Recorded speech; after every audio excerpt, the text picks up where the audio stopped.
Most girls are smart and strong and beautiful. Most girls work hard, go far, we are unstoppable. Hello, I'm Danielle of Mona Lisa Smiles, and you can call me Dee.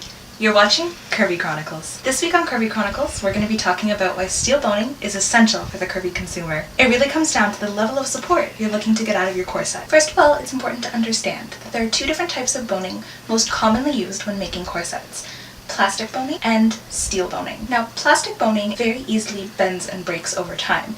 It really just can't hold the same level of support as steel can. I have a plastic bone here from one of my older corsets from when I first started to wear corsets. And as you can see, it just very easily bends and breaks, and really doesn't take much at all to keep that shape. And as you keep wearing it over time, it will continue to bend and warp in those areas. So it is really important to keep that in mind for when it's sitting close to your body. Anywhere that your body is naturally going to curve or bend, that boning potentially is going to warp and break. If it does break, it can actually poke into your skin and cause a lot of discomfort and eventually cause damage over time. Steel boning comes in two different types: spiral steel boning and flat steel boning. The spiral steel boning allows for a little flexibility and movement, while the flat steel boning is more rigid. Spiral steel boning actually has four-way movement. It can move both forward, backward, and side to side, which means that it's great to use the entire way around your corset, as it will conform to your curves and hold your shape, while still allowing you the flexibility to have movement. Spiral steel bones are much more rigid and are able to actually support and form your shape. Because it is so rigid, it really does have the strength to prop up and reshape your waist. Flat steel bones are most commonly used in places where you need your corset to really hold its shape and allow for less movement. This is really important in places around the bust and near the back where the laces are.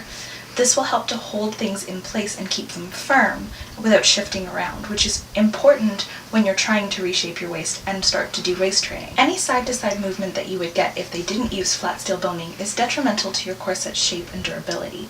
So it's really important that they use these in these places so that you get a lot less movement in the bust, at the front and back. Together, this type of boning works to give you the perfect level of support and the highest degree of waist reduction. It can be put under significantly more pressure, which will allow you to reach the degree of waist reduction that you're hoping to achieve. It doesn't matter how many plastic bones you add to a corset, you are never going to be able to reach the same level of support and strength that you're going to get from steel boning. And those plastic bones will break and warp over time. This is why TrueCorset only uses steel boning in the construction of their corsets, and actually increases the amount of steel boning used in a corset when we get into the specialist waist training corsets that can allow you to up to 7 inches of waist reduction. Even the faja waist trainers that TrueCorset provides are steel boned, because steel boning is essential to the integrity and durability of your corset. You can even add shoulder or halter straps to your corset to give yourself an additional level of support, like I've done here with the Delphine. These beautiful satin halter straps clip into the halter loops at the top of the corset. Now, the halter loops are not a standard feature on all corsets, but they are a standard feature on all the corsets that TrueCorset does provide.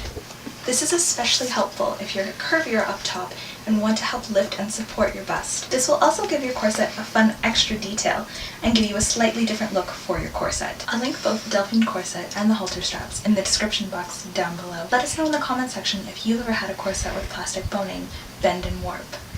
As always, like and subscribe. Make sure you hit that notification bell so that you don't miss out on anything Curvy Chronicles. Thank you so much for watching.